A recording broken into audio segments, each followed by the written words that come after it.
Hello, good evening, and welcome to Monkeys with Fire. How's everybody tonight? Hope you're all well. Hope you're getting ready for the weekend. So, tonight we've got a fun character creation show. We are going to be creating characters for Coriolis, the Third Horizon from Free League Publishing. I've been very much looking forward to doing this show with you guys tonight. I've already made a character up, so I should kind of have a good idea where I'm going tonight. But you never know, you know what it's like. But we also have the inclusion of creating a group starship, because of course we will all be working together on this starship. So yeah, this is going to be different and fun, and I'm looking forward to it.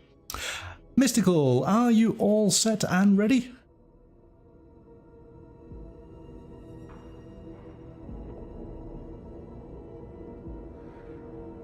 Is that a yes? Okay, let's bring you on in then. Good evening. Hello. How are you? Good evening. You okay? Yeah, just a lot going on. It's busy. It's, as we get close to Christmas, every day seems to get just a little bit busier, doesn't it? Eh? Well, hopefully tonight will be a bit of a distraction and a bit of fun as well. So, like I say, I'm very much looking forward to this. Shall we jump to the table and get ourselves started? Yes. All right. So here we go. I've got quite a few of the books from Free League here. Primarily these are the Mercy of the Icons trilogy, which is a huge sprawling campaign, but we're going to be focused here on the main core rules. If you guys are following along in the chat, then you want to be starting off with your spaceship sheet. So let's jump to that. We will find the appropriate section.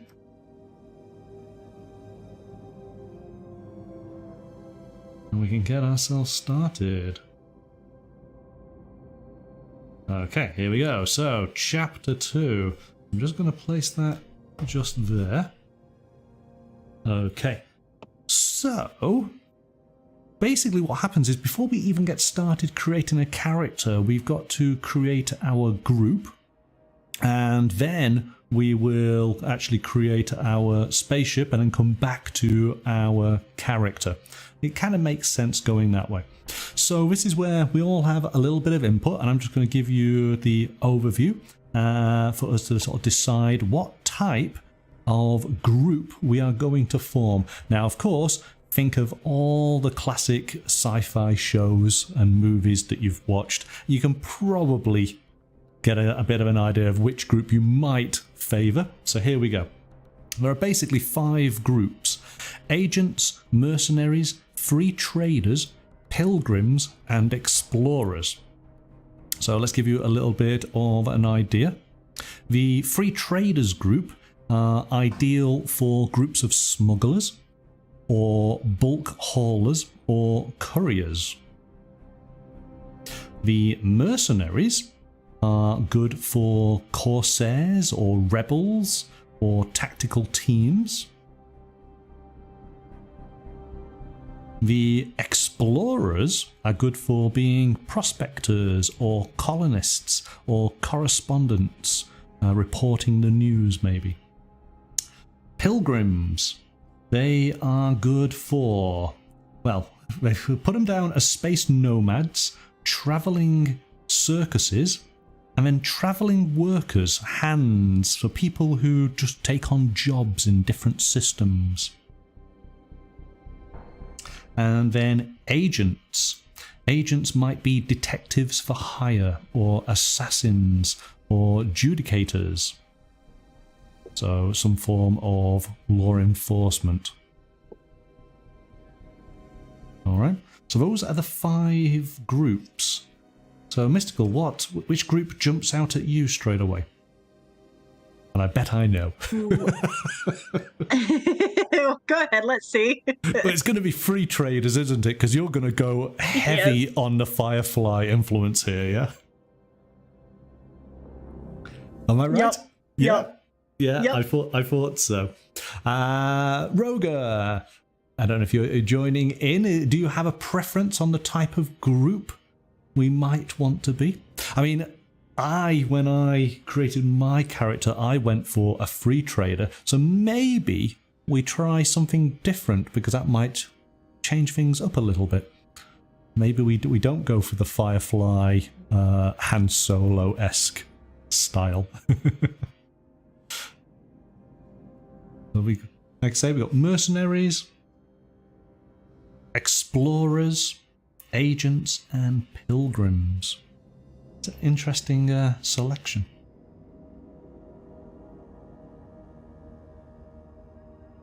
I think Rogan might have disappeared, mightn't he? So we might have to plough forward. So, if free traders is the one you want to go for, then shall we choose that? Yes. Okay. So we are going to be free traders, all right? So you get the kind of idea, and as we say, Firefly is probably a good series to get a bit of a handle on. We've got a crew of 5 or 6 in the ship. We can already sort of think of the types of characters that we might want to have on our ship. But the next thing is for us to actually pick a spaceship. And this is where the rules can go. You can go quite deep here. There's definite rabbit hole for you to fall down. We're going to have to just skim over it a little bit, so we can spend a little bit of time creating our ship, but we'll then have to draw a line, because you can do so much with this. And I think your session 0 of this game is going to be potentially a lot of fun. So we essentially build the spaceship together. And obviously we want to build a ship that is logical to the type of group that we are. So we have to go to chapter 7. So let's go and find that.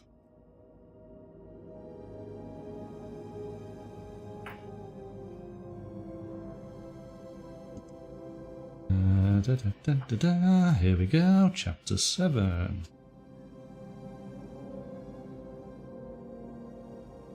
Okay, so a starship, or spacecraft in this instance. I always think starships are Star Trek, aren't they? So what we have a variety of stats to our spacecraft: class, modules, energy points, hull points, maneuverability, signature, armor, speed, and cost. And cost is the big one, because I found that when I was creating my character and ship, my goodness, you can spend credits like there's no tomorrow on this. So I bet. I mean, oof.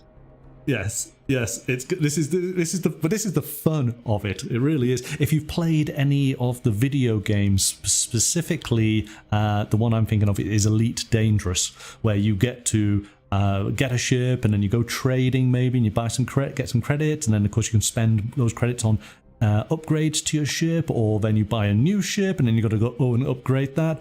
Oh my goodness, it's so much fun just upgrading your ship and getting a bigger and better one. And depending how you want to play the game, that then determines what type of ships you go for. And that's exactly what we're going to do now. So let's go to this screen. There we go. We have it all good. Let's just zoom on in. So the first thing we need to do is we actually need to set a class for our ship. Good evening, Martin. Welcome. Thank you for joining us. We're just getting started with Coriolis, the third horizon. We are creating a ship. We have decided to be a group of free traders, so we need an appropriate spacecraft for our trading. And of course, that doesn't necessarily mean it's honourable trading. We might be doing a bit of smuggling. You know, options are all open for us. So, the types of class of ship They go from class basically 0, but we don't need to worry too much about that, through to class 5. So let's, class 0 are space scooters and grav bikes. So essentially vehicles that are on planet. We obviously need to have something that can go in space. So we then have class 1 are breach torpedoes, fighters, ground loaders and gravcraft. That's not for us. Class 2 is a torpedo ship, armoured hovercraft or a shuttle. Class 3 are light freighters, patrol ships, gunships, courier ships or destroyers. Class 4 are heavy freighters, cruisers, salvage ships, mining ships. And Class 5 are battle cruisers, bulk haulers and a portal station. Roger's instantly in there with Class 3. So are you suggesting, Roger, a light freighter? How about you, Mystical? What are you thinking? Yeah, that works. That works for me. That works for you. All right. Okay. Yep. So on your character sheet, you want to put the section class and type. We are going for a class 3, and it's going to be a freighter. All right. So let's put that in. Oh, why has that gone wrong?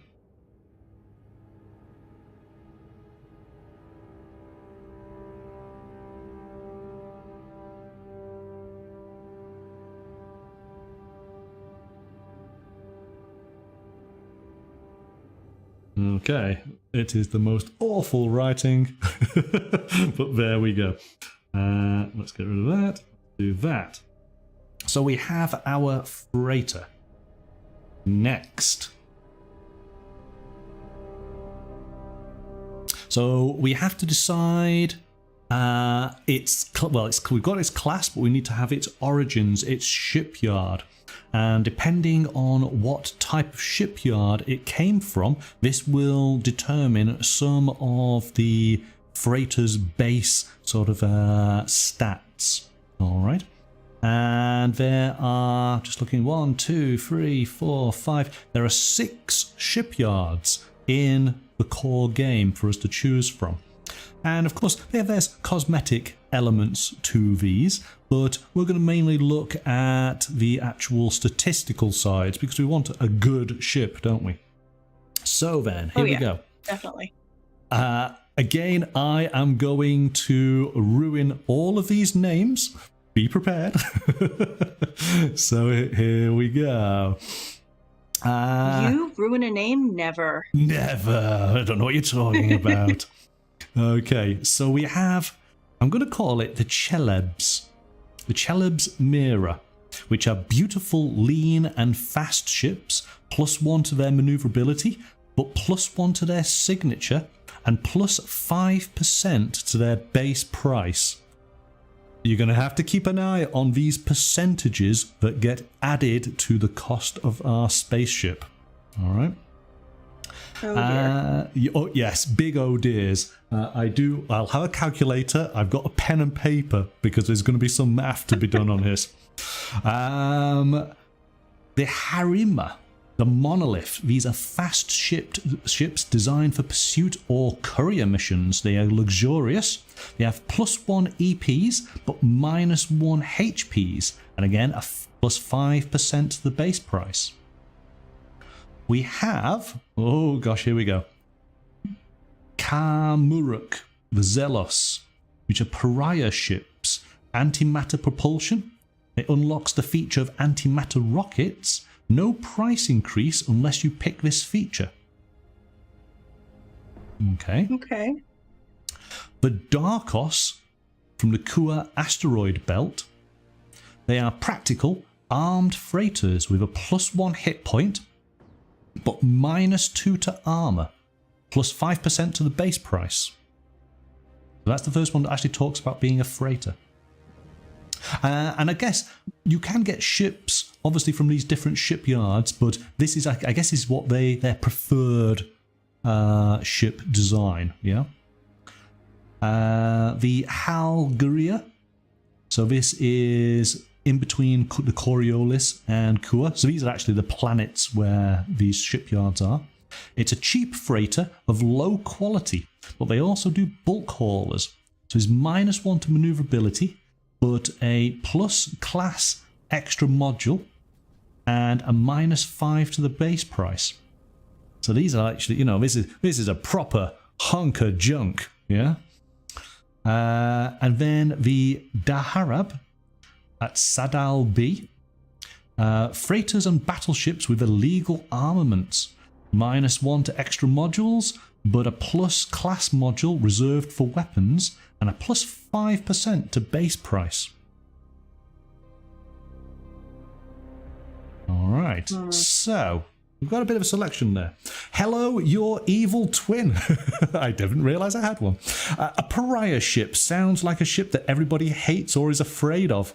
Yeah. Yeah, no, that's a good call. Roger's saying the 3rd or 4th. 1, 2. So yes, we're kind of looking at either the Darkos.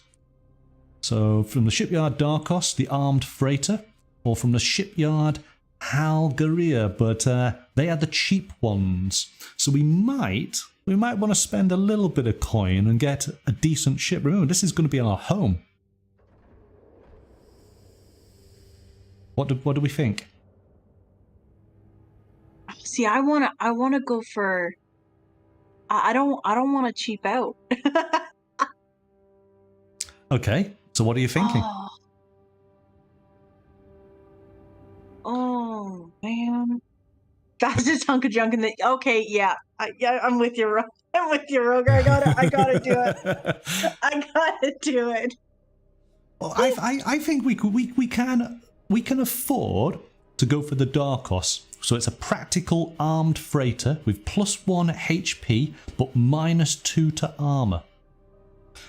Just because we've got that -2 to the armor, don't worry about that too much, because we can get enhancements. It's just that is the base ship without any of those wonderful toys. Okay, so let's do that. Yeah? Alright, so we're going to go. So in your shipyard, it's Darkos.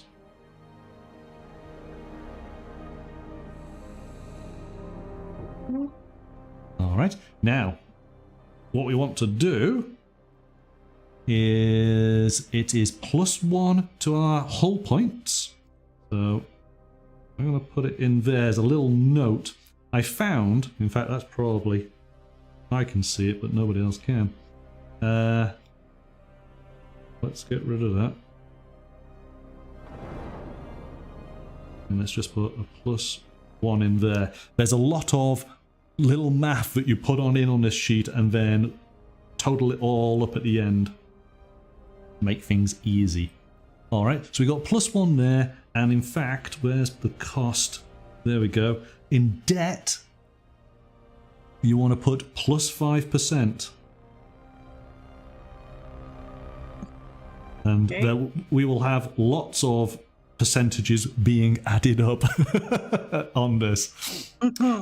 Okay, so because we now know our class, which was a class 3 freighter, we can actually put on in some statistics which are just down here within the ship's classes. Alright, so we are class 3.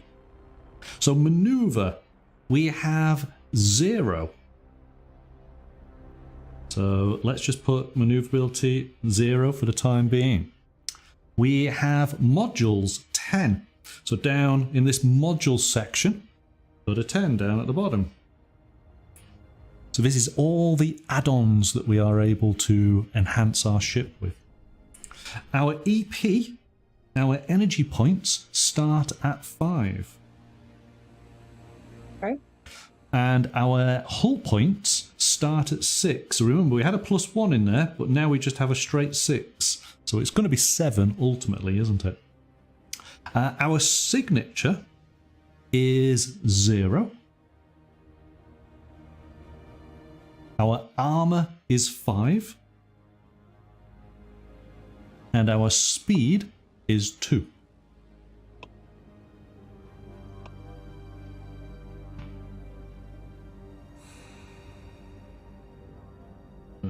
Okay. Now, next. So we've decided on our type of ship, we've got our class, we've got our origin shipyard. And we've put on in some of those basic details. Next, we have to pick a ship problem. Oh, good. Because Good.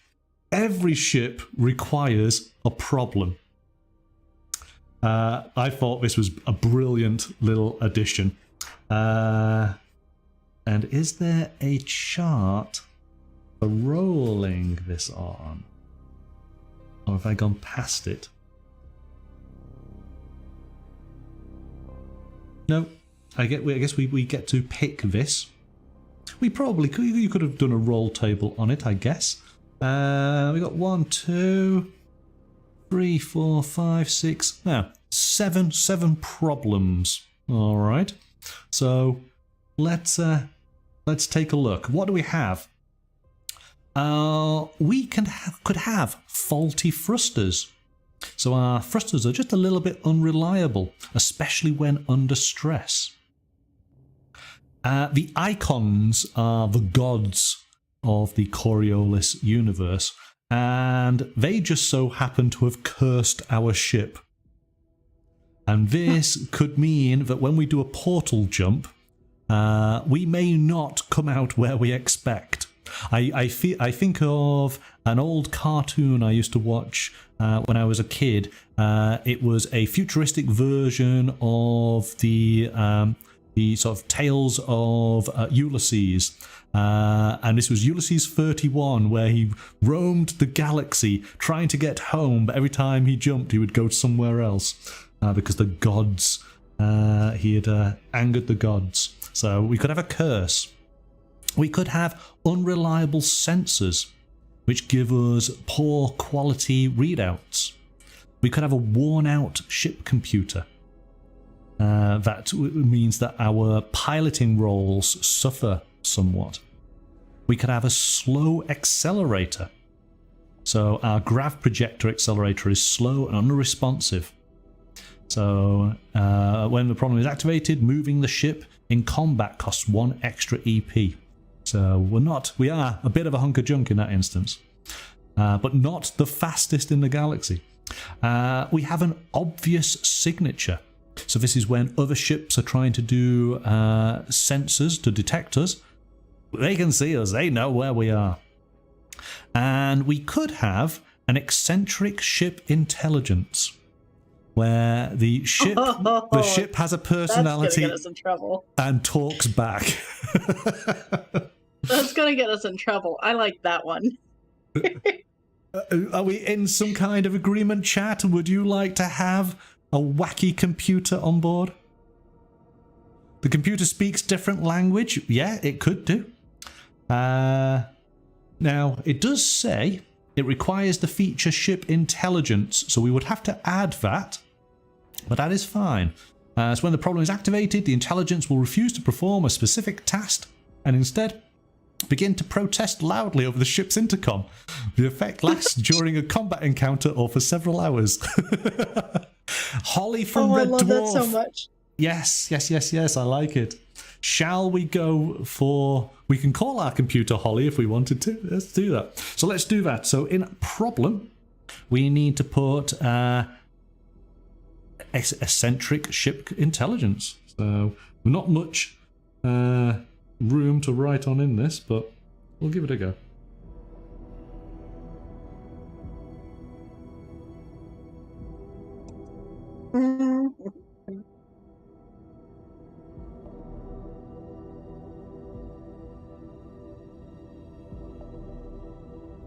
There we go. Okay. So, this is the thing. As you go through the book, it does at the beginning here tell you how to go through, but there are little charts that you've just got to keep your eyes open for. Because up at the top now, we have our actual cost. So the cost for a class 3 spaceship is 1 million credits. So our debt, you want to add 1 million. So let's just do this and go 1M. I'm going to put a slash there because I know that we're going to be adding to it. So we've got 1 million plus 5% at this moment in time. Okay. So we then need to add modules to the ship. And so modules are basically all of the various elements in our spaceship. And I guess you'll probably, you have a good idea. We've seen enough TV shows to kind of know the types of things that ships typically have. The thing is, of course, everything has a price. And that is what we're going to be adding up. But we do have to have a bridge, a reactor, and a gravitron projector. Okay, so those are... So it does say the ship has a number of modules, each one supplying some important function. All spaceships have these 3 modules. All other modules are called optional modules. So I believe that we don't have to worry about those 3. Those are already there because they're needed. All right. And that being the case, we don't actually have to pay for them because it's all the extra modules that we have to pay. So I guess in our 1 million credits, we get the bridge for free, yeah? Okay. But I would hope so. But and we get the reactor, which is the main power supply, and the graviton projector is a large generator and exhaust system, ejecting gravitons that crush against the nearby gravity fields, thus propelling the spaceship forward. All right, so we've got a little bit of tech in there to explain how our ship moves around. But what type of things might we want in our freighter? Now remember, we can have up to 10. Okay, I'm going to quickly list through these, and then any that you think, oh, that sounds interesting, write them in the chat, and then we'll go into a little bit of detail. So here we go. A salvage station, a docking station, a hangar, cabins. Cabins as coffins, standard cabins or a suite cabin, a chapel, a cargo hold, a med lab, escape pods, a mining station, a service station, a smuggler's stash, a stasis hold, torpedo and mine systems, weapon systems, and a workshop. All right. So those are the various modules that we can add. Lorna's got a great quote there. Let's just put that on in. Thank you, Lorna. So what sounds good? I definitely think we need a med bay. A med bay? Yeah. Oh, okay, interesting. On our freighter? Yep, because we're gonna get ourselves in trouble, so. Okay, I'm just looking across to chat, so let's see what Roger is suggesting. Yep, cargo these. hold and stash. Yep. Martin saying cargo hold and stash. So Martin's definitely going for down the more smuggler route, it would seem. I think. Hey, even smugglers need a med bay. We'll have a doctor. well, hang on. This is the thing, isn't it? So let's just do, pop culture here straight away. You're both describing either the Millennium Falcon or Serenity. Well, I don't think the Millennium Falcon basically had a med bay, did it? You were lucky if you had a bunk bed. So Firefly has a med bay though. Firefly has a med bay, yes. Oh yes, because they wanted a doctor on board. But it did have one naturally, didn't it? Yes. But you see the difference, yes? That the Han Solo's ship really is just a freighter. There is a bit of a cabin, there's a bit of a galley, there's a communal area.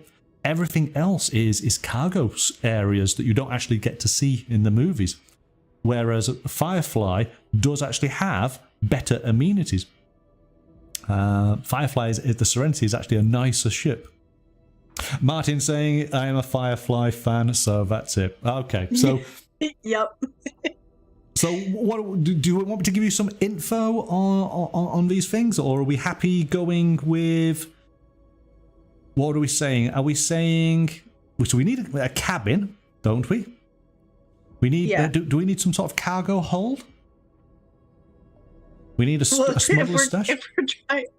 If we're trying to build like Serenity, yes, we need a cargo area. Yes, and actually, I mean, I could go through the text with you, but if you have got an idea of Serenity in your mind, you're not far off with the things that this actually suggests. Now, to be able to dock, so this is actually an important point here. A docking station is a docking hatch, an extendable tunnel that enables you to dock with other ships. So if you want to do that, you need to have a docking station. Your cabins, if you think of the suite, that is the Starship Enterprise. If you think of a standard cabin, then, oh gosh, what might that be? That would actually be Serenity's cabins, because at least they have a reasonable amount of room on their own, don't they? If you think of a coffin, that literally is a coffin. It is the smallest. It's a bunk bed. It's what lower decks crew people would have. So not particularly nice. A med lab is exactly as you think. It is an area for treating wounds, and so would have all the appropriate equipment in there. Smuggler's stash is hidden compartments for cargo. Weapon systems, we potentially want that, don't we? Or are we completely running as an honourable freighter? Because we may not actually have weapon systems. And that's something in the Elite Dangerous game when I was playing that. When you start off, you don't have any weapons. So you are dodging pirates as much as you possibly can. You're just trying to get an honest, do an honest day's work. But sometimes you can't. And again, this is the thing. Firefly was weaponless, but the Falcon had cannons. Yes. So, yeah, you I was can go going to say, both reasons. I think as long as we can outrun things, I'm good. Okay, so well then that's the consideration, isn't it? If we're going to go without any weaponry, then maybe we want to put money into armor and speed. So it's great. It's great. All the things you could do with this. It's so good. At the very least, speed. Yes. Because if we can outrun them, you don't necessarily have to have high armor for it. This is true. This is true. If we get that distance, right? But hopefully they don't have missiles. Hopefully they don't have missiles. Right. So then let's get this list together. So what are we going for, group? Rogo's saying cabins, cargo hold, smuggler's stash, and weapons, but that was earlier on. So, Manda, you start us off. What's the one thing definitely want included? Medbay and cargo and stash and cabins. That's what I can think of. Okay, so Medbay, smuggler, stash, cargo hold. What else did we have? Cabins, wasn't it? Yep. Are we going for the coffin or standard? I think standard. Give ourselves a little bit of room. Yeah. Okay. Am I missing anything, chat? Do you want to add to the list? I think we do need to add a docking station so that we can potentially dock with other ships or space stations while out in orbit. Yes. Although, does that allow them to dock us? Like, have a ship dock you, like pull up beside you and dock you?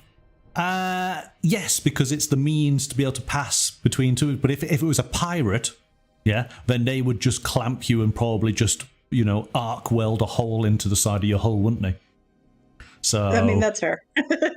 Yeah. you know, if they really want to get in there, they're going to get in there. So we need to add some prices. If there's anything else, then put it into on a chat. Hello, L Hawk. We're just building our spaceship. So some costs. Let's see how much you guys have cost us. So our medbay has a +3 bonus, and it cost us 10,000 credits. A smuggler's stash cost us 5,000. Cargo hold was 5,000. Standard cabins 25,000. Amanda, you wanting your luxury? Look at it. I just want space. I just want most bit of space. Docking station 15,000. Rogue is saying we need to have a weapon. Weapon systems, yeah? I don't know, how much does that cost?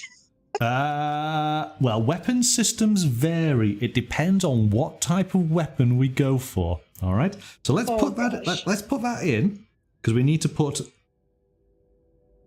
a module. Oh gosh, guys. But we will find out what our weapons are going to be in a moment. I think that's probably a good part, and you can go obviously much more on this. You can start refining things, but we'll move on because times are ticking. So, and just so you know, our standard cabins there, we have room for 5, so that's ideal. Every crewman has a bed, so that's all right. Weapon systems, okay.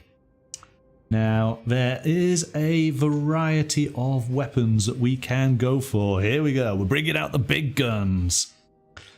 But what do we want to do?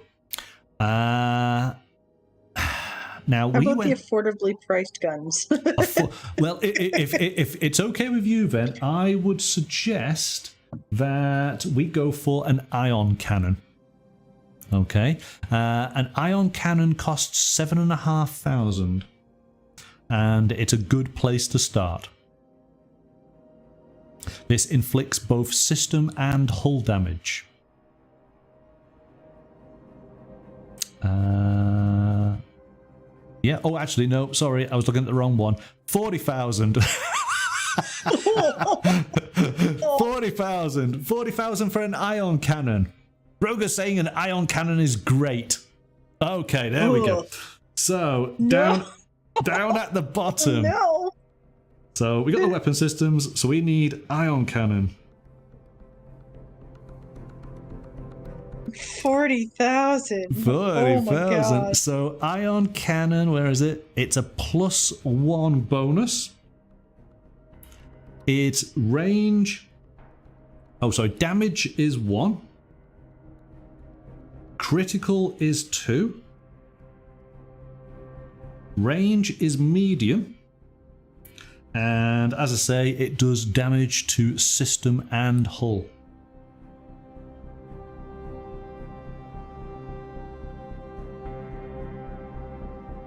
Alright. So that weapon systems was 40.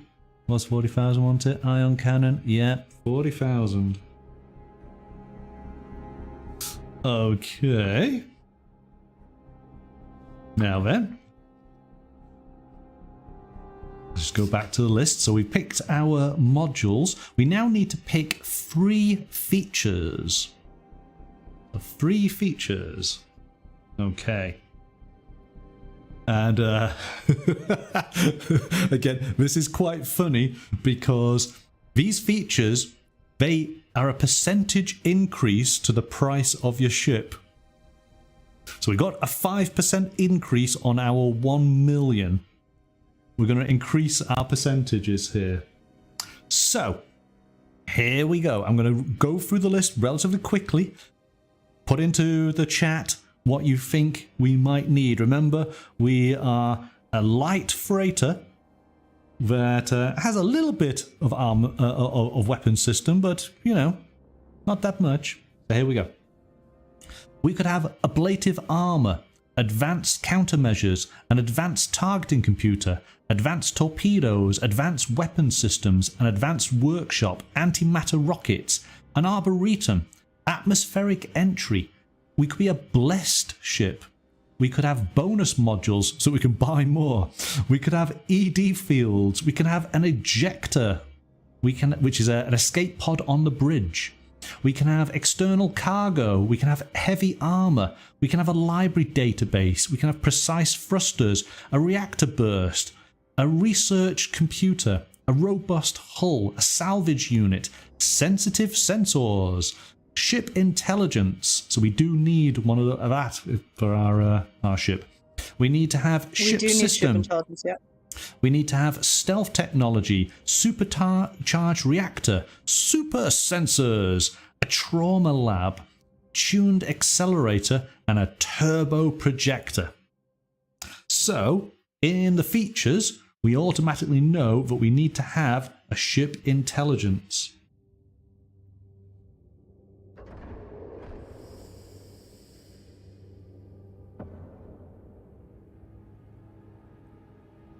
And that adds, you're going to regret this now, that adds ship intelligence,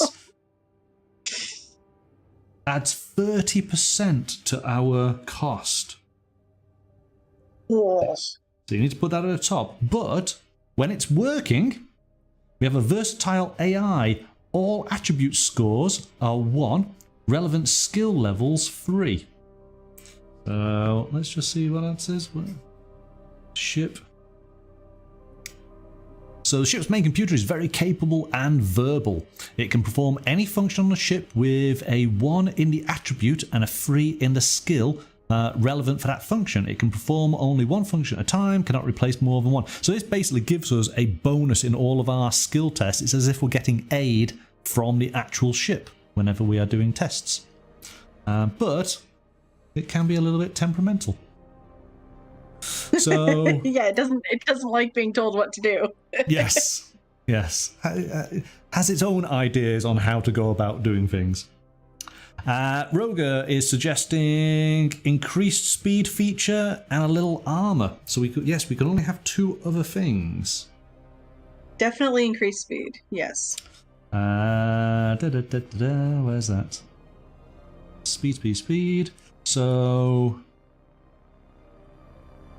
just trying to find something that says speed. It does obviously, it gives a nice flavor name here and then just gives us the actual statistics. So I want to find something that increases speed.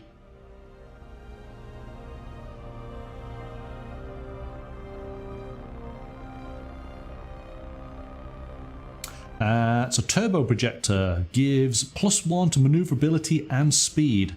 That's probably what we want, isn't it? Yeah. We want to be more maneuverable. Right? Now, we could... Again, it depends. So, well, actually, let's go with that. So, features, turbo projector.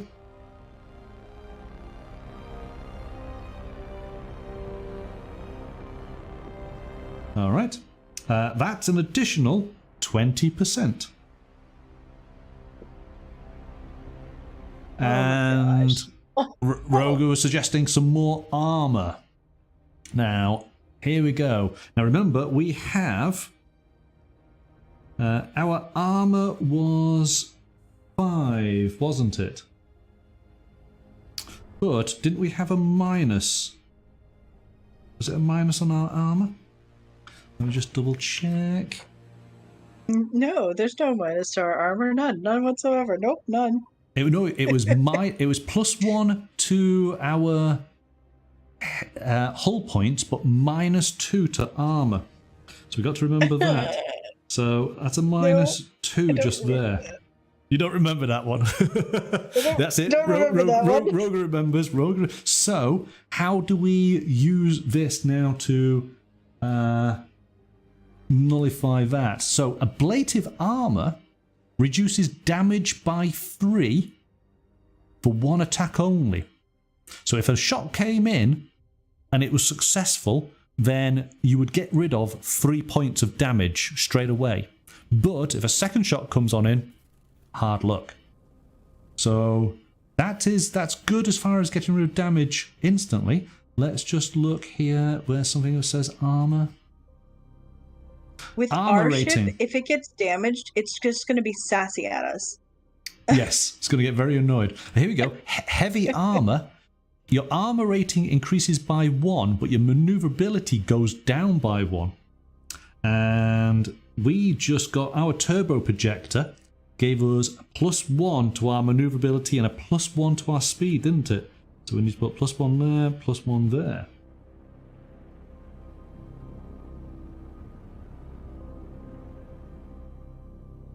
So,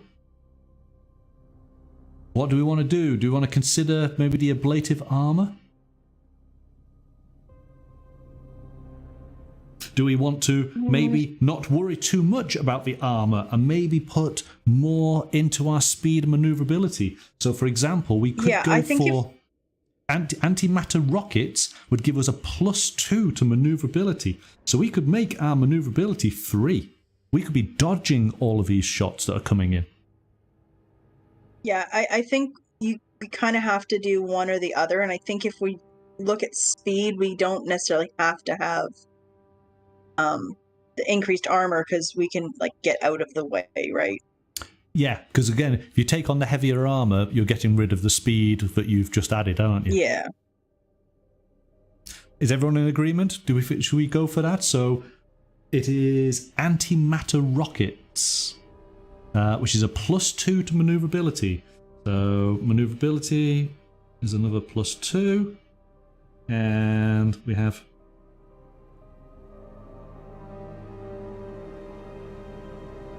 antimatter rockets. Honestly, I'll tidy all this up.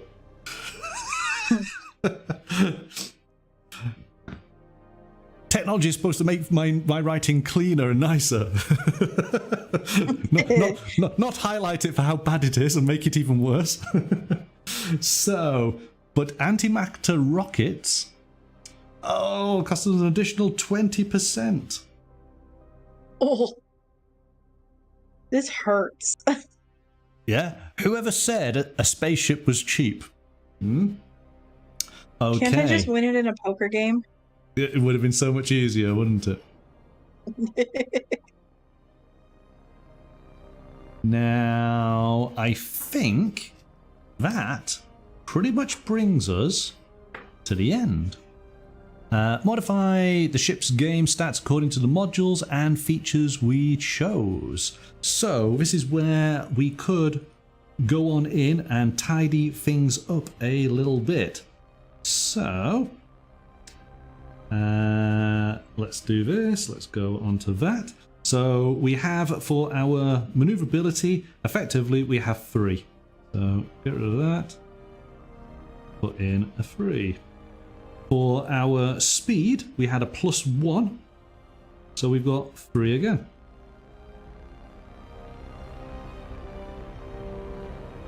For our armor, we have 3.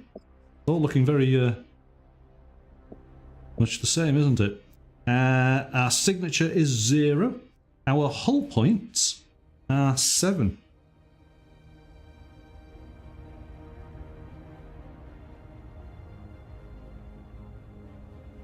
Right. So this is going to be the fun bit.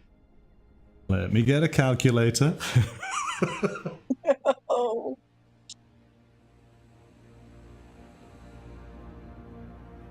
How much debt was Han Solo into Jabba?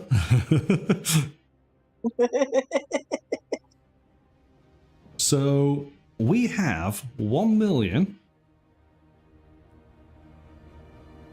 plus we got 30, 50, 75%.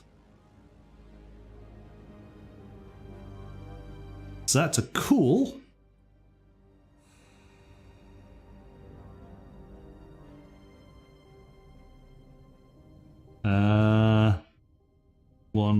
1,750,000 credits.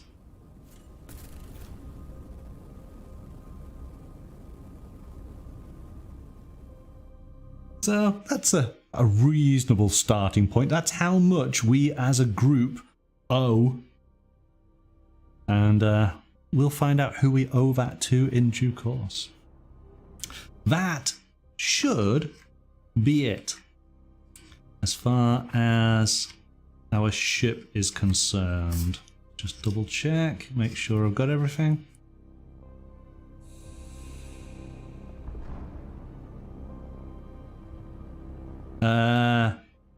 Calculate the group's debt. That's it. Now, the only thing that we haven't done... Oh, I will do, just to take a moment. Hang on, let me just show you. Roger gave you Han's debt in the chat. Oh, fantastic. Thank you, Roger. So we owe a little bit more than Han Solo, yeah? What was that? 14,260. But he got his game in a game of Sabak, wasn't it? Yes. So this, we've gone through the process of actually creating our ship, but you could, buy a ship straight off the line here with all the elements already filled out for you. And again, it gives us some nice artwork. We get an understanding of what these ships actually look like from the various shipyards. It gives us some of the other ones here. I like this one. It's a little bit Firefly-esque. And I believe that there is another book that goes through and provides even more ship designs. So the one thing that we haven't done, let's just go to that screen, which of course is the most important one. We need to name our ship. Ooh.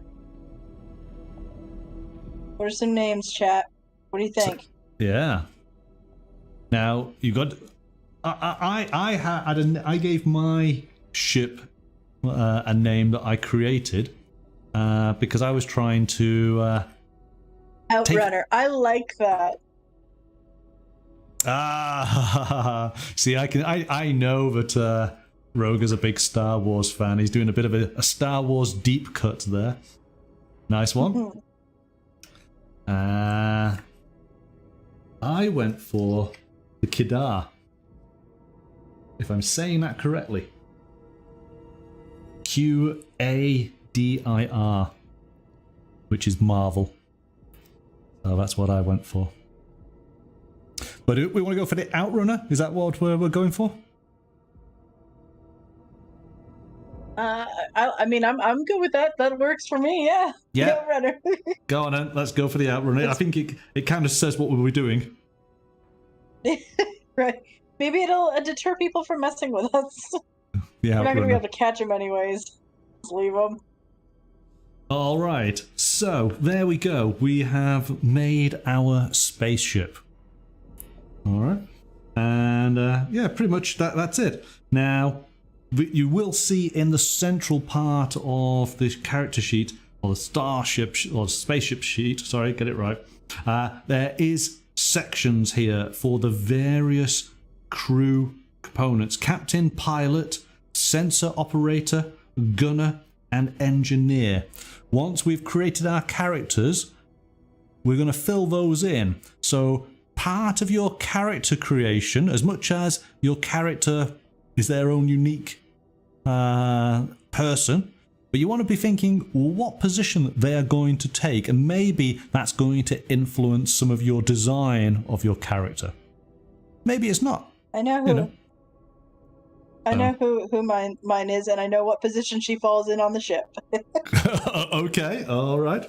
Right, let me... Now I need to change screen a second, so give me a moment. Done on that. Let's do that one. Okay, is this gonna work? Oh, it does. There we go. So we're now on to the character sheet. So we're jumping back. We already picked our group concept, so we need to put that on in.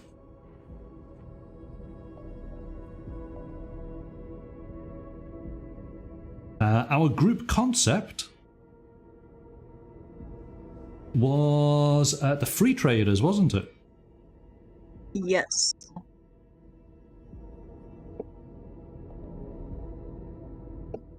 All right, and see, thankfully this one is a sheet that tidies things up for me. That's good. We like it. Okay. Now, we've picked our ship. We've got to pick a group talent. So, where's the group talent? Talents. We put it in. I put it into the talent section, but I put a little bit of, I put a G in front of things, so I knew that it was the group talent. This is something that we work together. So we go. When creating your group, pick one of the talents connected to your group concept. Everybody in the group can use this talent. All right. So this is something that brings us all together. And where's my talents? Talents. Here we go. So as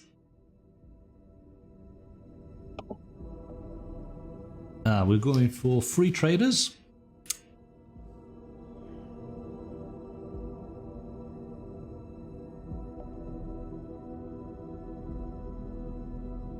Where's the group talent? Chapter 4. Aha, need to move on, that's why.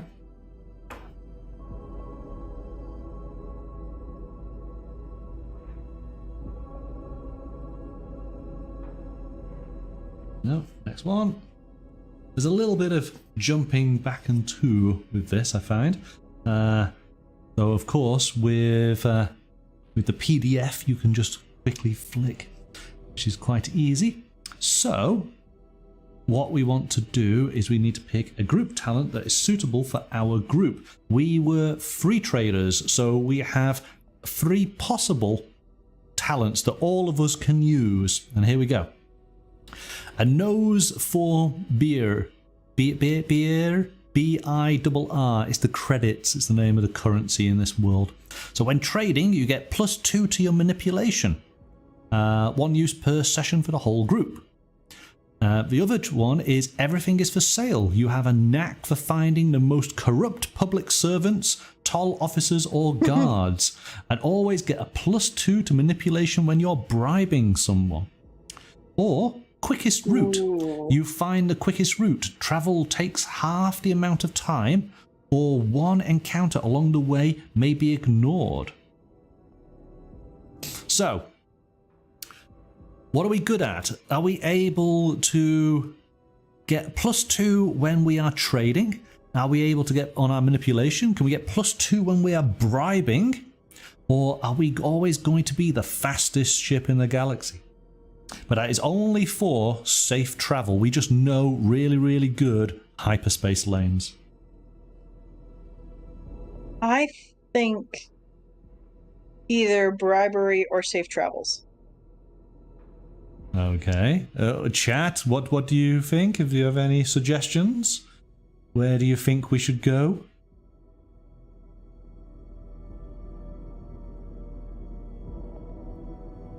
I do like the bribery.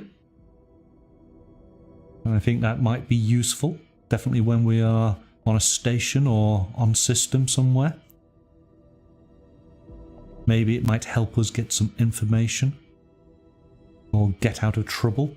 I can see ourselves getting into trouble. We should be able to get out of trouble as quickly as we got into it. Shall we go with that one then? I think so, yeah. Yeah? Alright. So everything is for sale. So I put this on talent and I put a G next to it as well.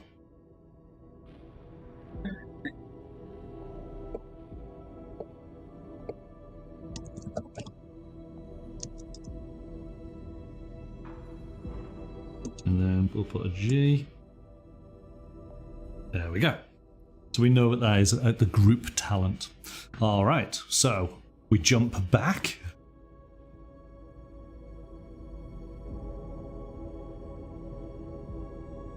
We have our group talent. All right, so now we need to choose a patron and a nemesis. And let's just explain this. So the third horizon is a hard place, and getting anywhere without help is difficulty. It has become something of a tradition for smaller ship crews to ally themselves with powerful benefactors.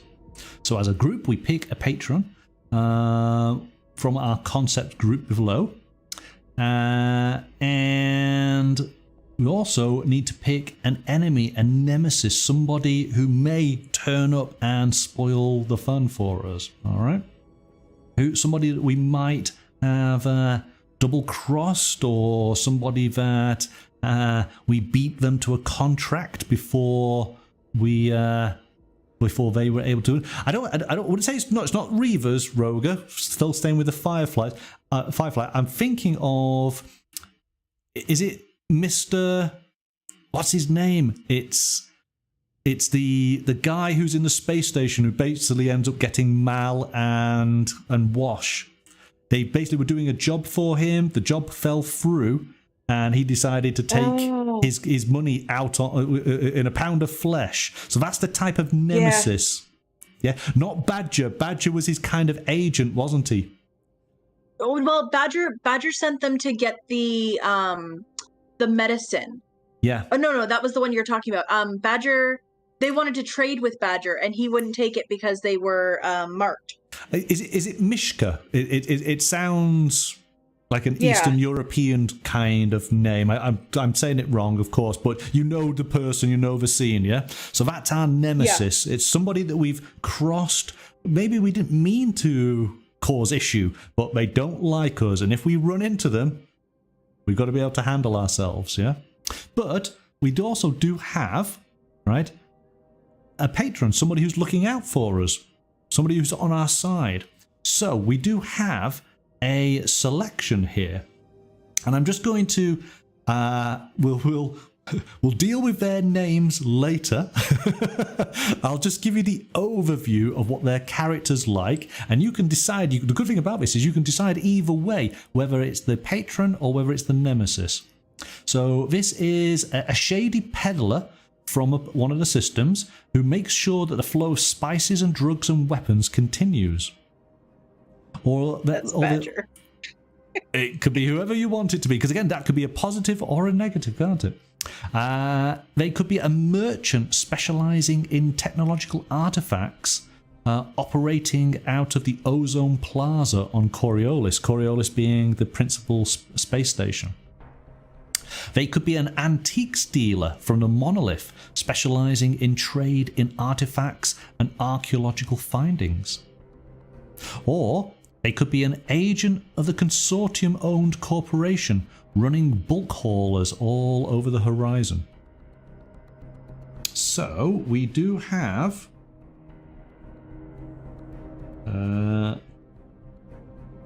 there's a section. You have to put it into your notes.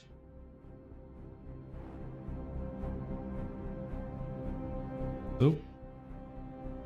So then, which of these? Thank you, Martin. Niska. There we go. That's who we're after. So which of those descriptions, who do you want as a patron? And what type of person, of those descriptions, that's the type of person. So you might be okay with the flow of spices and drugs, because maybe they throw you a bit of an opportunity once in a while for you to go from one system to another. Yeah, I think that one I'm okay with. So I'm fine with that one being our patron if Chad is good with that. What do you think, Chad? So we had a peddler of drugs, we had somebody with specializing in artifacts, somebody as an antiques dealer, and somebody as an agent of the Consortium Corporation.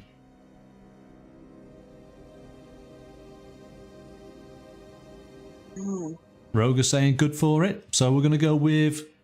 So this is Aldair Juba. So I'm going to write this one. Aldair... Oh. No, it's going to get it all wrong, isn't it? Show keyboard. Show. There it is.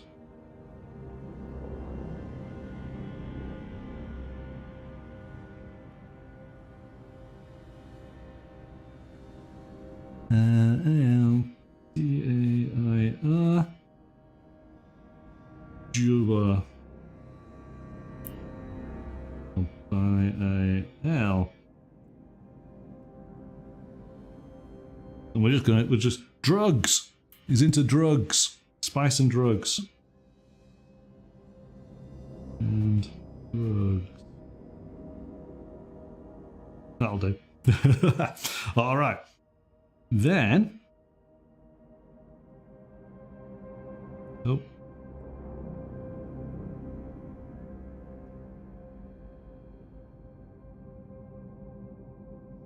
We have our nemesis. Now... So, who's going to be our nemesis? What type of person do we want as our nemesis? Is it Did you read I'm just yes, nice one, Lorna.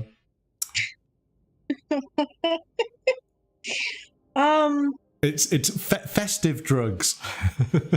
So is it going to be somebody who is doing technological artifacts, somebody who's doing antiques, or one of the corporations? Let's keep it simple. Corporation. The corporation. Oh, you just oh my goodness. Okay, so I can't even say this name. I'm just going to type it out, and you guys can put it on in MUKHDAR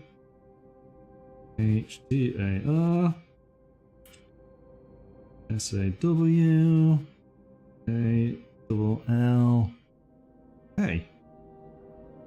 and the corporation.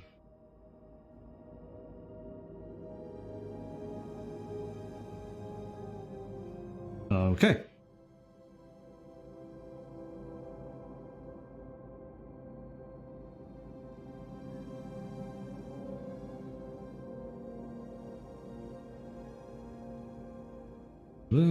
Tidy that up.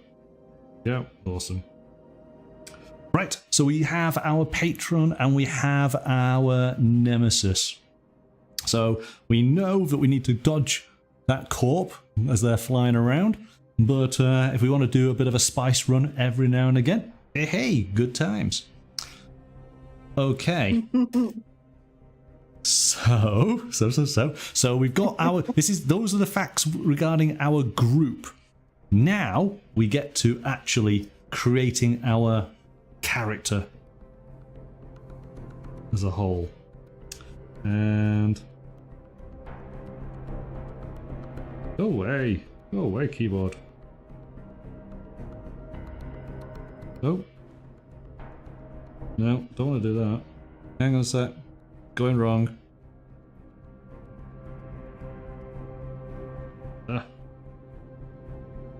Do that, press that. Go to that. There you go, back again.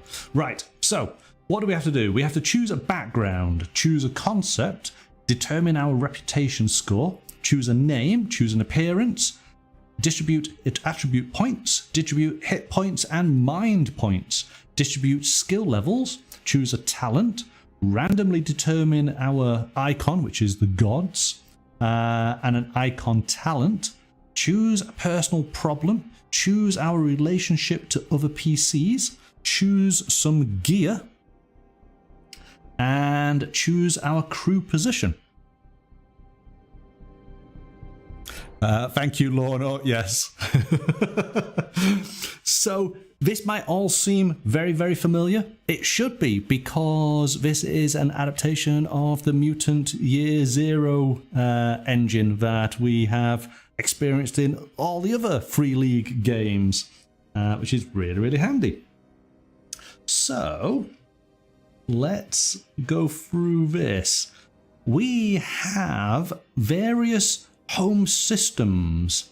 And the good thing about this is we can actually roll and do a random selection, or let people choose. What are we going to go for? Are we rolling? Are you trusting me with the dice? Or are you going to choose? I give you descriptions. Ooh. You want to do a monkey roll, Roger? I will read them out, and then I'll roll and see. If you like the roll, you go with it. If you don't like the roll, it's fine. Because I wouldn't blame you.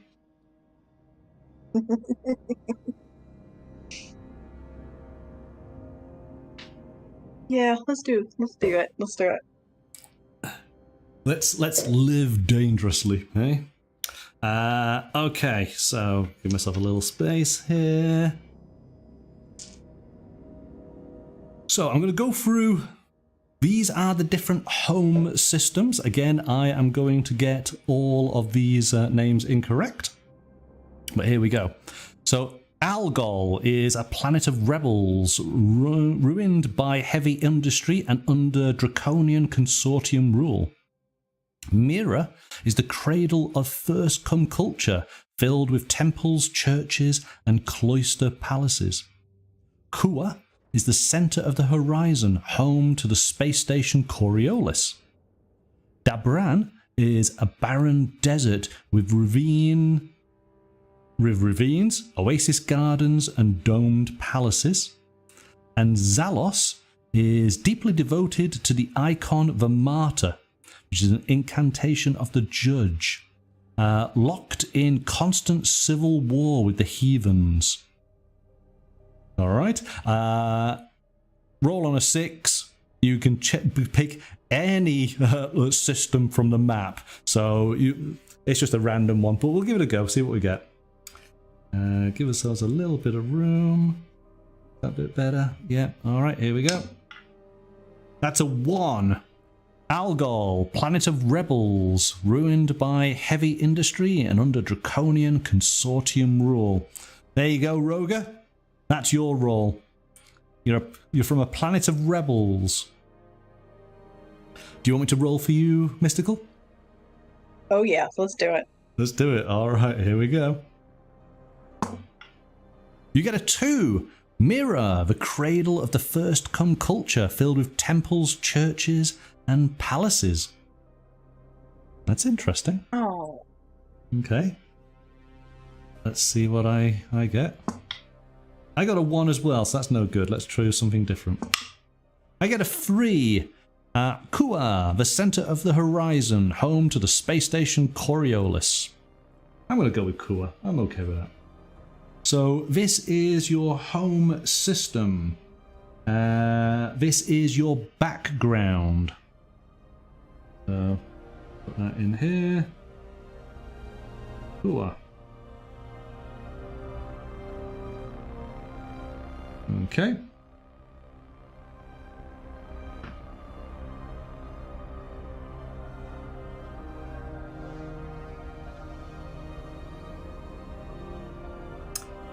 Now then, next. So we now have a... okay. We have to have a concept of our character and a sub-concept. All right, so I'll give you an example. The various concepts, and we'll go into a little bit of detail on these, but this just gives you the top line for you to be able to make an instant choice. We have artist, data spider, fugitive, negotiator, operative, pilot, trailblazer, preacher, scientist, ship worker, and soldier. So think of those as your main class. And then we can break that down. So an artist could be a courtesan or a musician or a poet. A data spider is an analyst or a correspondent or a data djinn. A fugitive might be a criminal or a mystic or a revolutionary. A negotiator could be an agitator or a diplomat or a peddler. An operative could be an assassin, a guardsman, woman, or a spy. A pilot could be a driver, a fighter pilot, or a freighter pilot. A trailblazer could be a colonist, a prospector, or a scout. A preacher could be ascetic? Yeah, forget it. Priest. Missionary, or a prophet. A scientist could be an archaeologist. Somebody to do with medicine, or a technician. A ship worker could be a deckhand, or a dock worker, or an engineer. And a soldier could be a legionnaire, a mercenary, or an officer. So, for your concept, you want to choose what is your main and your sub, and that will influence a lot of the things you're going to choose. So, Roger, you're going to go for a ship worker. So, put in your concept ship worker, stroke, and then it's either a deckhand, a dock worker, or an engineer. Mystical, what are you going to be? Ship worker, because I'm going to be an engineer. Oh, right, you're jumping in there straight away. So, Roger, Yep. What if you're going to be a ship worker? What are you going to be? You want to be an engineer as well. We're going to have the best oiled and crewed up ship there is. Okay, all right, fair enough.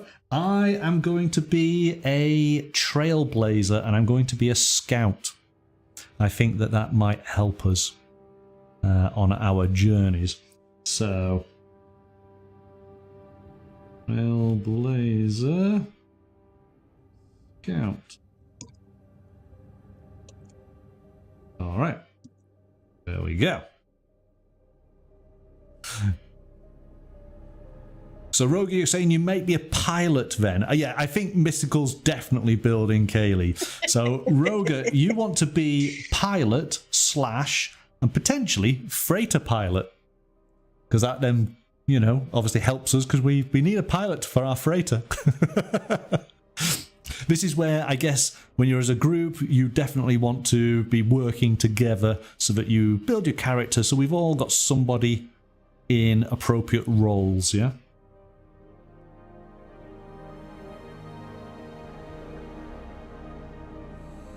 Now, where do we go next? So we've got our concept and our subconcept. We've got our background. Okay, our reputation. This is from our upbringing. It does say. Now we could jump ahead. Let's do this. So, Roger, you've gone for a pilot. So again, this is where the book goes through and it gives us breakdowns on all the different character concepts. So we'll look at the pilot, because in fact we can probably fill in quite a bit right now for Roger. So let's do that first. So you're a freighter pilot. You travel the horizon's trade routes in a freighter. The dark between the stars doesn't scare you. You could be a free trader, a dust trawler, a bulk hauler pilot, or an ice miner. Gives you some suggestions for names. I'm sure you will come up with an appropriate name. Your reputation. So there's a little section just there for reputation. You are ±0, so there's no altering your reputation for being a pilot. You're not overly well thought of, but you're not looked down on either, because you're kind of like an every person. There's a lot of pilots out there in the Third Horizon. Now, your concept skills. So you're going to want to put little notes on this. So here we go. So for your key attributes, so we've done this before. On your key attributes, put a little star next to agility. Okay, that is your key attribute. So you want to make a note of that. Your concept skills. So this is for you to be able to put little stars next to. And I just want to make sure. Am I getting this right? Hang on a second. 4 there. Roger, 1, 2, do you 3, like 4. to play with dinosaurs while you drive the ship, or while we are off the ship?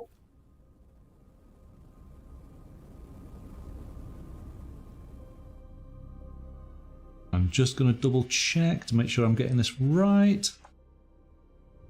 Where's the concept skills? Excellent, Roger. Excellent. Okay. Skills. Da, da, da, da, da.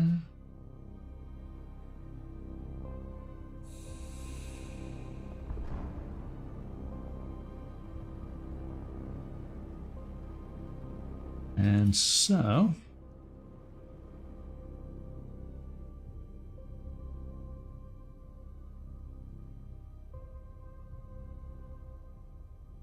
okay, let me just double check the one that I went for, so I can. I can't see. Lana. You've got an empty bag of crisps on the wind. Oh my goodness. You guys are too much. I love it. So.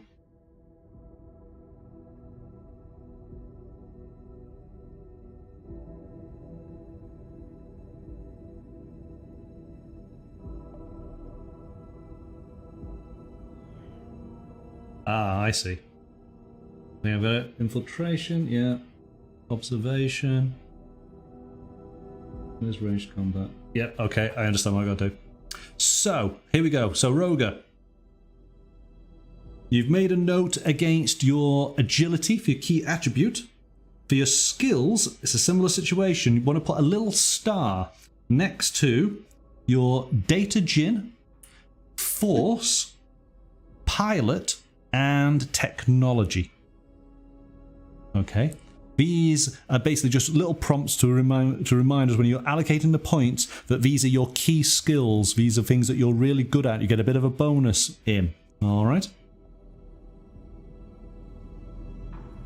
Whilst you are doing that, I'll just give you an idea that your section for your appearance, you could describe yourself, but it's basically saying you've got proud eyes, chiseled features, steely grey eyes or unshaven. Your clothing could be a pilot's uniform with a leather jacket and overalls and safety harness. Okay? You can, you know, create something appropriate for a pilot. A pilot who's always wearing pilot gear. So... You're going to be a deckhand, aren't you? An engineer. So you need to be a ship worker to start off with, Mystical. Yep. You maintain the technical state of the ship. The head engineer will sometimes give you orders, but most times you just get things done on your own. You could be the head engineer, though. You might be a reactogen, a torpedo operator, or a ship's mechanic. So you've put yourself as the engineer. So you're... now here we go. Your reputation is -1. Oh, great. I'm afraid that people do look down on you a little bit. You're a grease monkey, yeah? They just look down at you. That's very fitting. That's very fitting for Kaylee. Okay. Your key attribute, little star, is next to strength. Okay. Your key skills is data gin, force, observation, and technology. So again, little stars next to those.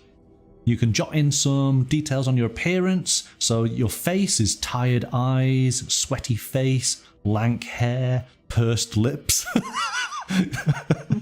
Okay. Your clothing, you could have a tattooed arm and a tank top with a symbol, or a wide brim cap, or a leather jacket. All right. So there's a few ideas there.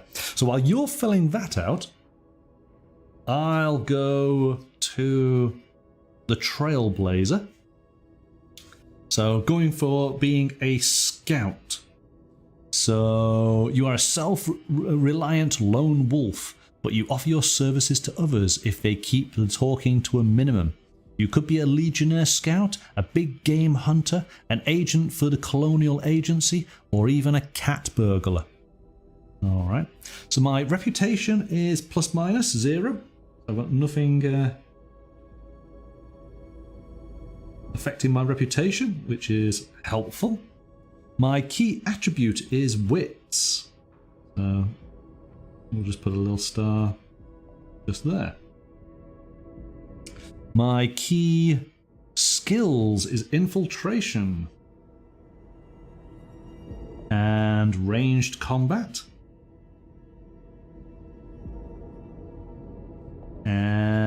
Observation and survival. Alright. So I have an idea where I'm going there. I will sort out my appearance later, but I'm going to, and I'll sort out my clothing as well. We'll find something appropriate. Next, so we've hopefully have all done that. So just need to jump back here because we have our reputation. We've got to distribute our attribute points now. Here we go. Our points are determined by our upbringing, the type of planet that we were on. Okay. So, and where we sort of fit in to the societal structure of that planet. This is an alteration on the other systems where it's been typically our age, hasn't it? And if you remember how this works, is that the younger characters would have lower attributes but higher attributes but lower skills, whereas older characters would have lower attributes but higher skills. Well, this works with actually our reputation, our social standing. So as a plebeian, as the lowest of society, you're going to have higher attributes but lower skills. Stationary is average in the middle, and privileged, you're going to have lower attributes but higher skills. So there's the choice. Are you a plebeian, a stationary, or a privileged? This will also affect your actual reputation. It will also affect the amount of money you start off with. So well, I gotta go for the lowest. I gotcha. You gotcha. Okay, so you've got 15 attribute points. Okay. 8 skill points. Ooh. 2 reputation. And 500 credits. Remember, a lot of credits. you owe just shy of 2 million, so 500. Oh yeah, that's right. you can buy yourself a drink. I forgot about that. Yeah, I bet you did. Okay, Roger, what are you going for?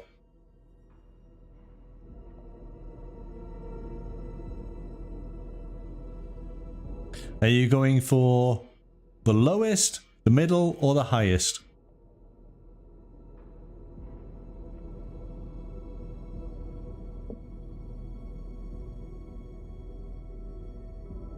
I'm not sure whether that was a question. What was the second? The second was stationary. You're going to have 14 attributes, 10 skill, 4 reputation, and 1,000 credits to start with.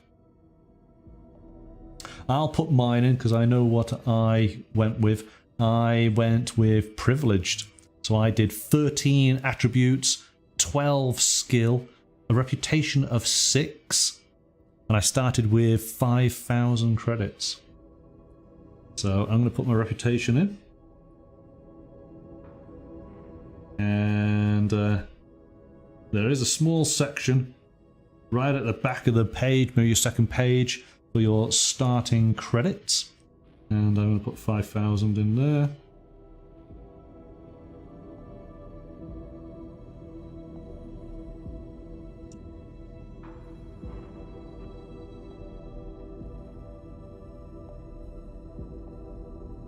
Okay, so if we're good with that, now it's a case of allocating these points. And again, this follows the same sort of process that we've done with the other games, but I'm just going to remind you. So you've got your 4 attributes, which are strength, agility, wits, and empathy, and you will have 1 starred. That is where your character origin is more of a bonus. So attributes range from 1 to 5. The higher the number, the better, of course. And these are used for the number of dice that you get to roll for that particular skill or test. Of course, every time you get a 6, it's a success, and the more successes you get, the better. But ultimately, once you have a success, you're doing good. So, you must assign at least 2 and at most 4 points to each attribute, with the exception of the key attribute for your concept, in which you can place 5 points. So minimum of 2, maximum of 4, except for the attribute that has the star. And you were starting with 15 points, wasn't you, Mystical, yeah? Yep. All right, so you can start allocating those. I am going to allocate mine. I start with 13 points. And I can do this relatively quickly. So I can go 3 in there, 3 in there, 4 there, and 3 there.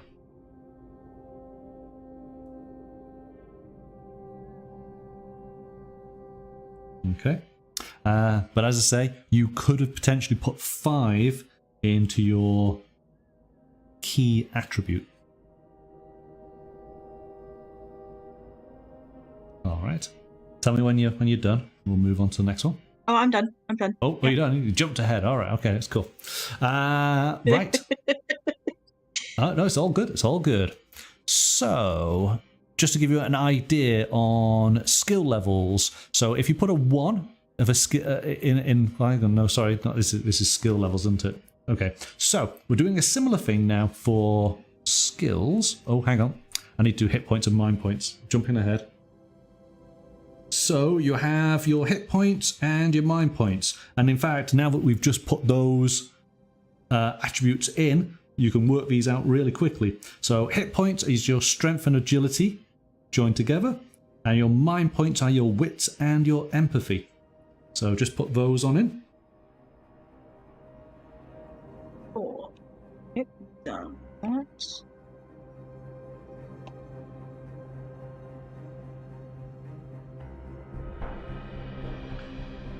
Roger, you back with us? Do you want me to quickly go through the attributes? We've just been filling them in.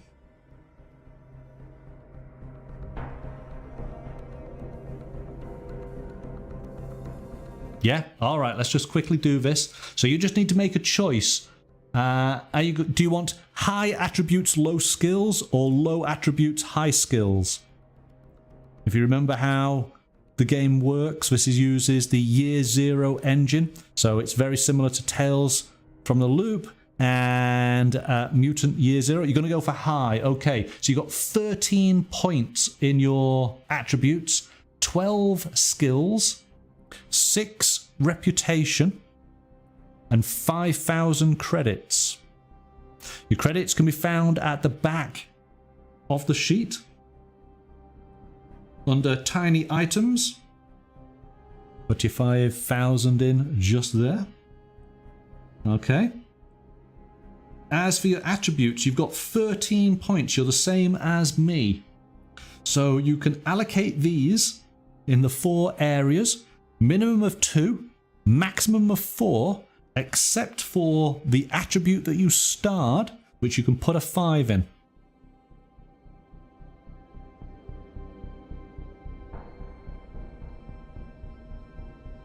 Let me know once you've made that choice. Okay, you're done? All right. Skill points. So we're all together now. So you have, Roger, you have 12 skill points. How does this work? It's very similar. Okay, so there are 16 skills. As you can see, Oh, sorry, Roga, you have to put in, so your hit points is strength and agility, and your mind points are wits and empathy. So just add those attributes together, fill those in. All right. So, skills. Selection of general and advanced skills. So, when you set your concept skills to a maximum level of 3, the other skills to a maximum of 1. So you have, Roga and I, we have 12 points to allocate. Mystical, you have 8 points. So if you have a star on it, you can allocate 3 points. If you don't have a star, then it's only 1 point. But of course, you can't fill them all. All right? So it's your choice on that. I am going to... So I've got 12 points. And I'm going to do exactly what I did before. I'm going to put 3 in there, 3 in there, 3 in there, 3 in there.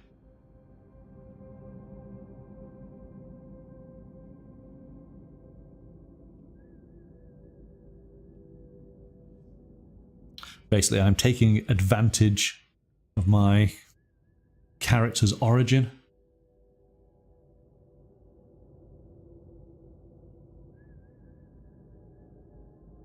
And I am just going to put on in as a little note that my manipulation is +2. Because if you remember, we have that group concept, don't we? That when we're doing bribery, we can potentially get a +2. So it's worth remembering. Okay. Are we all good? I think so.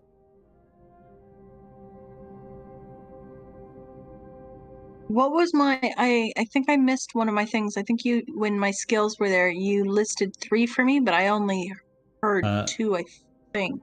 Hang on, so you're the Unless I was ship on worker. someone else's. Data gin, force, observation, technology. Okay. Those are the 4 that you have. Okay, so that's where I put everything, so that's fine then. Cool. Rogue, you want me to check your skills? So you were the pilot, wasn't you? So you are data gin, force, pilot, and technology. Those are the ones that you should put a little star next to. And that being the case, you can have up to 3 points in those. Okay. I did 2 in all my starred areas. Okay, because you've got more points to be able to allocate, haven't you? Yeah. I've got 8. Oh, 8 points. Sorry. Right? Yes. Exactly. Yes, that's correct. Yes. 4 bonus areas and 8 points. Yes, for sure. Okay. So the icon. This is the god that basically you kind of follow. You might have their favor. Do you want me to roll for this to make it random, or would you like to choose? Roll for it. Chaos. Chaos. Yeah. All right.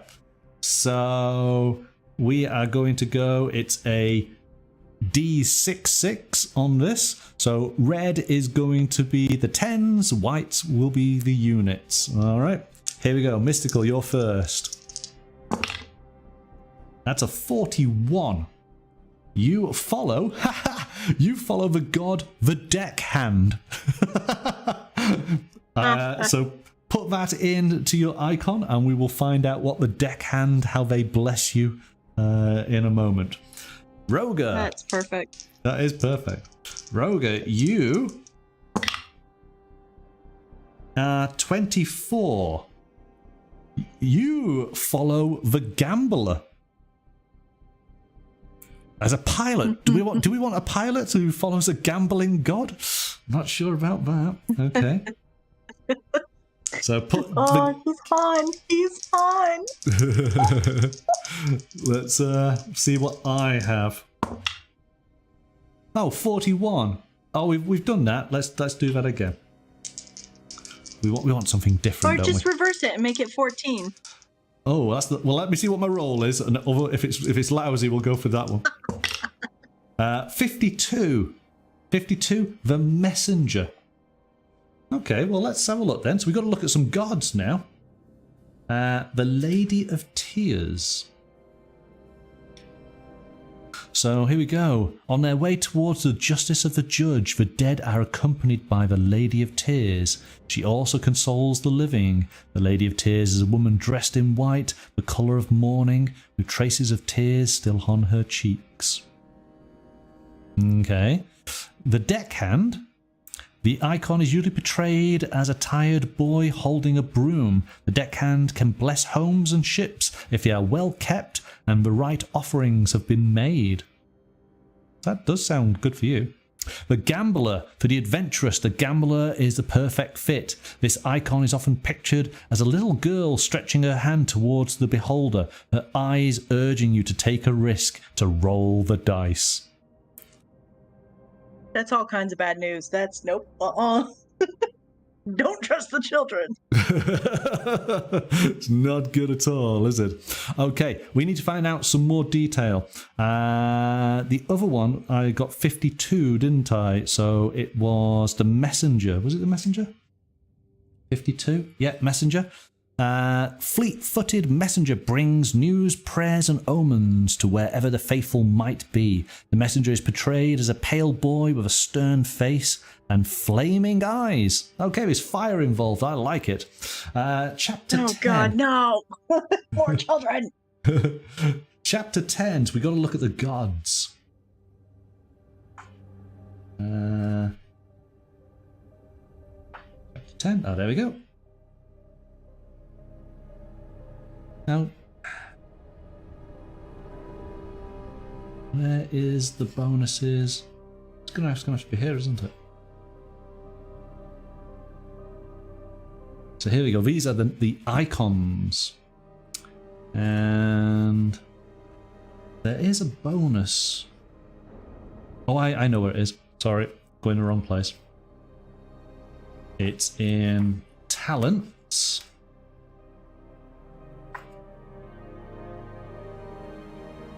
Because basically you do get, so we got general talents, just done that, and you then get talents for your icon.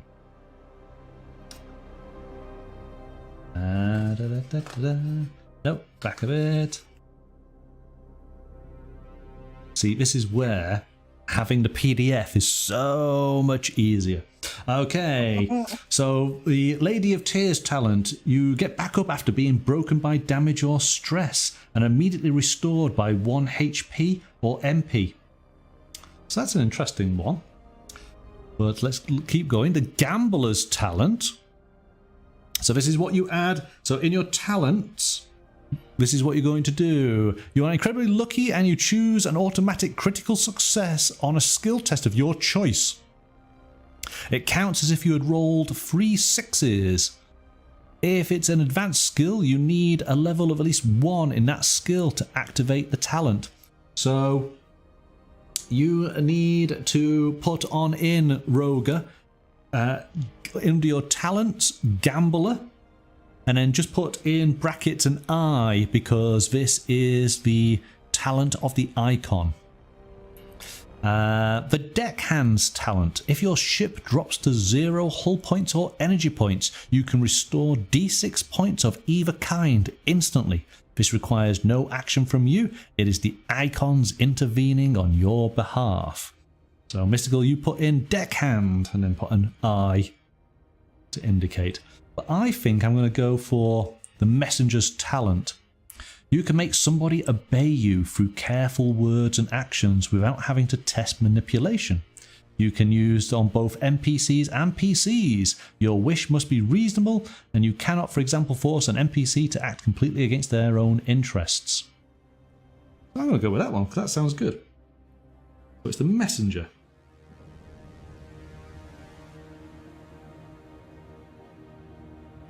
And we'll put that as an I. It's going to put it as a 1, of course it is.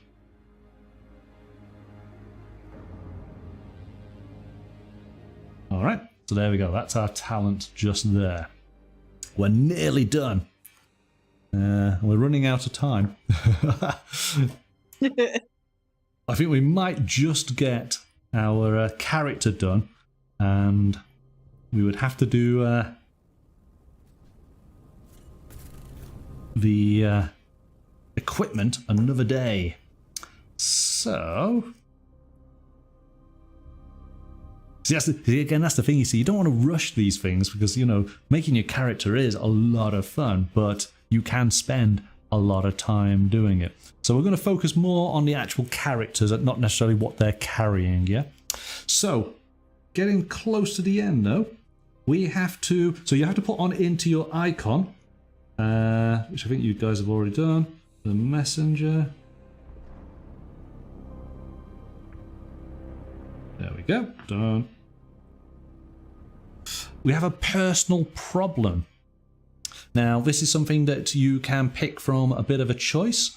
So let's have a quick look. These are things that you try to overcome during the course of the game, which might then give you bonuses for XP for your character. So, ship worker, so mystical.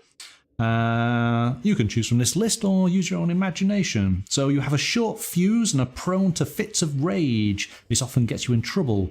You have a cold heart and would never help somebody in need unless you would really benefit from it. You have seen the dark between the stars and now space terrifies you. Something you are able to conquer. Sometimes you are able to conquer your fear. Yeah, you've seen the dark. Seen the dark. Okay. You can then have an additional talent. So you get to pick one of these. So we'll do this really quickly. So an exo specialist. So in other words, you're good in spacesuits outside of the ship. You are tough. Mm-hmm. Or you have got 0G training.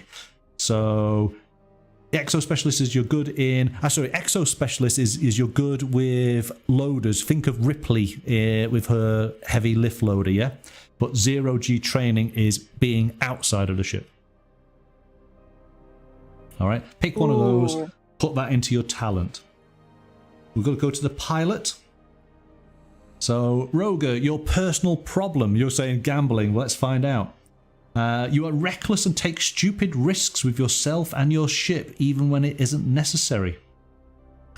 You hate some other faction and will do anything to provoke them if you get close. You scare easily and never challenge yourself. Better safe than sorry.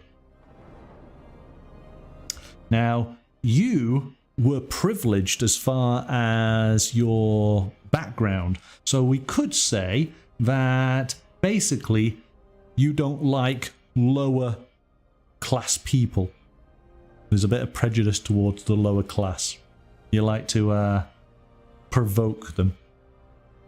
But you're going to go for reckless and take chances. All right. For your final talent, 0G training, exo specialist, or so you can actually have a targeting scope. So this is an ocular implant, so that you are able to have a bit of a heads-up display in your vision. But of course, it's all built into your eyeball. So you still look human. You don't like got great big lumps of metal attached to your face, but you are able to get tactical information. All right. I am going to go with mine as a trailblazer. I can go with 9 lives. Just makes me lucky.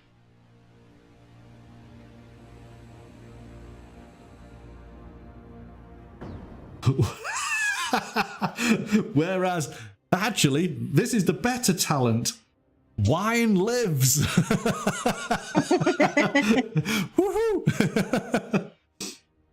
Who doesn't want that?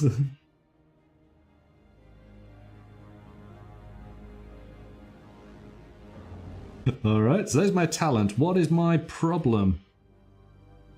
I am stubborn to a fault, never giving up. I have a dark secret that's made me a target of a faction. or I possess something from the dark between the stars. It sometimes takes over, giving you sieges or memory loss. I'm going to say I've got a dark secret.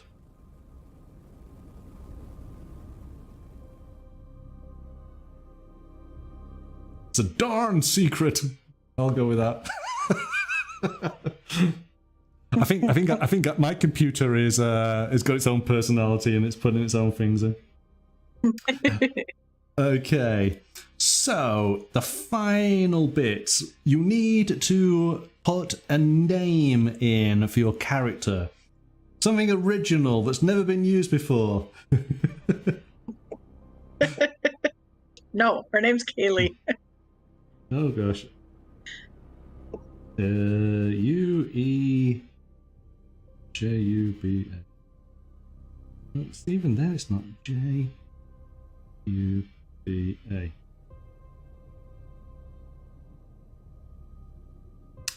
So, this is where we need to form relationships between one another. Roger, you're going to be Ion Chase. That's a very pilot name. I like it. I like it. Okay, so relationships with other PCs. So I am Iuja. Iujaba? That's what we're going to go. Iujaba. Iujaba. There you go. You can see it on the screen. Okay, you need to put this into PC1, if that's me. Mystical, you're going to be PC2. Roger, you're PC3. So, PC3, I need to put Ion Chase in, don't I? Ion Chase. And Kaylee. That's Kayla.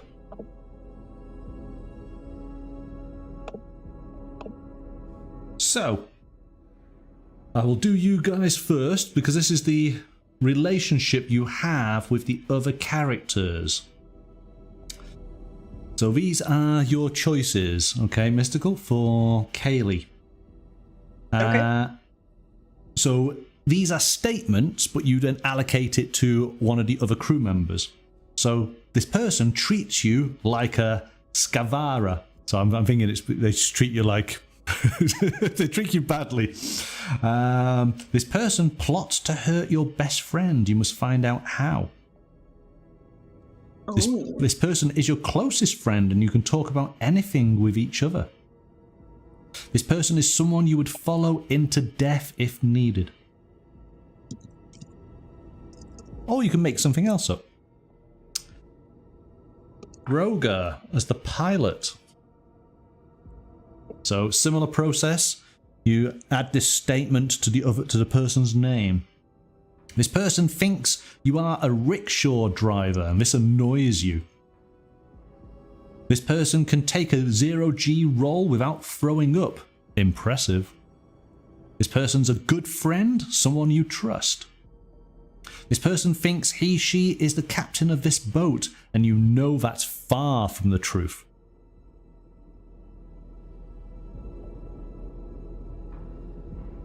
All right. So the Trailblazer. This person survived 10 days in a desert and they are a worthy friend. This person is always correcting you even when he or she is wrong.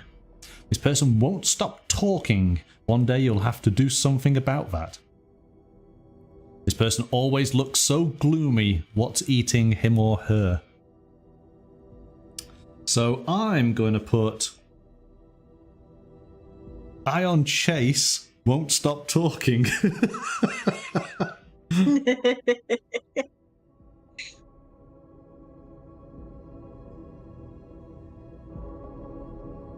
And Kaylee survived in a desert for 10 days. See, I would have thought you would have had me be the one to not stop talking.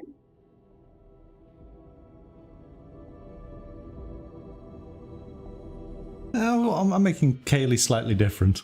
I'm giving you something extra.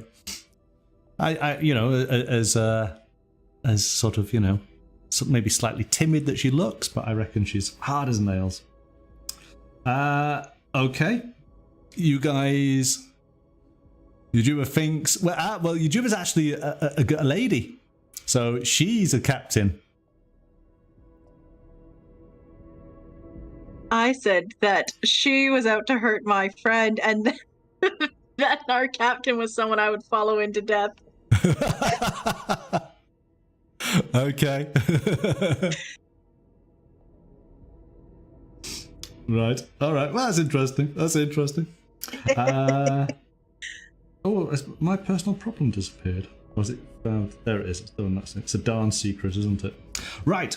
So, very, very quickly then, you've got a section for gear. Okay. So you're going to have to make quick choices here. Quick choices. Oh, and that gosh. pretty much No, I can't make quick choices.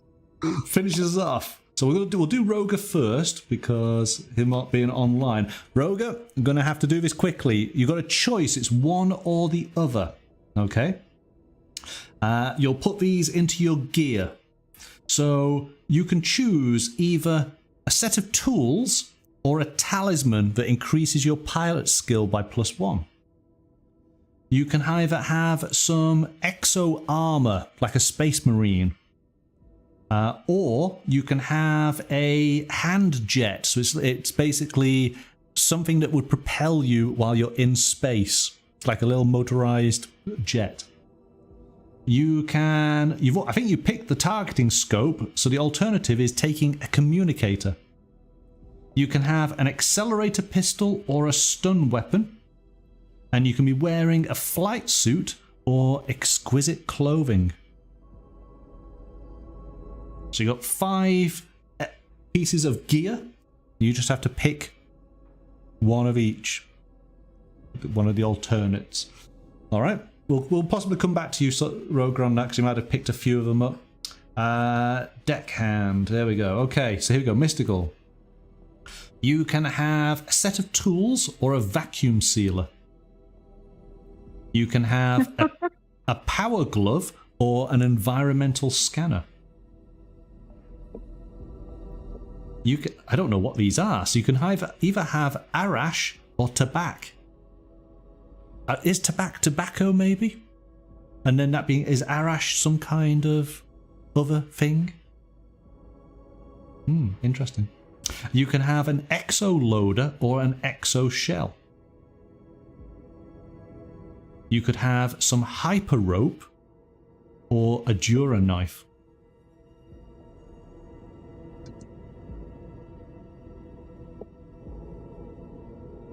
Okay.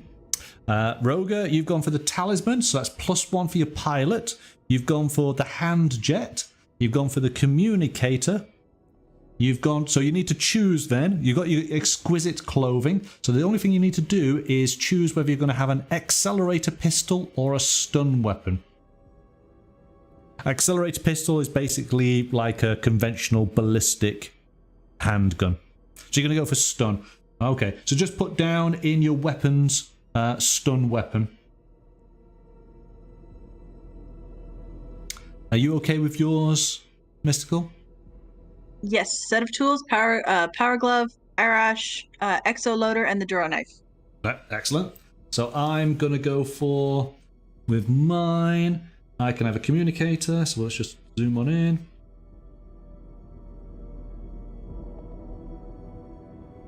I can have some M doses. So 5 times M dose. These are basically medicines. I can have an exo shell.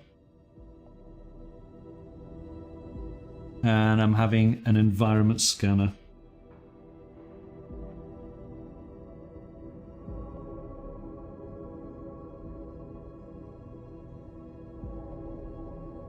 That's not quite right. And for my weapon, I get to have a Vulcan. I don't know. Yeah, that's right, isn't it? Oh gosh, can't. Yeah, there you go. Carbine.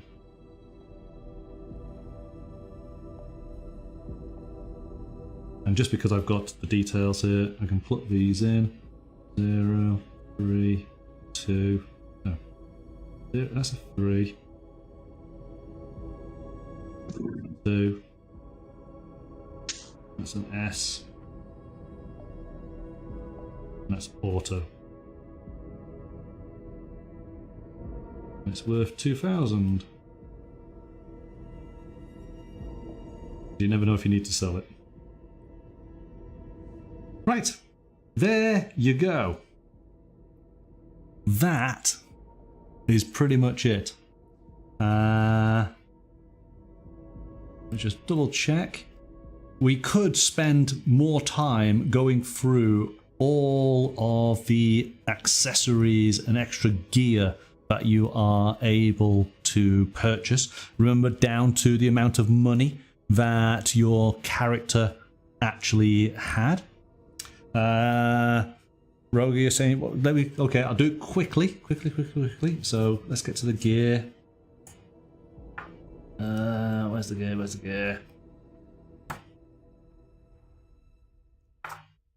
Weapon and equipment. Here we go. See, there's so much. Okay, a stun gun. Okay, here we go. Stun gun is bonus is +1. Initiative is +1. Damage is +2. Critical is stun. Range is short. Features is stun. It was worth 2,000. And you had a knife, didn't you, Mystical? So let's find your knife.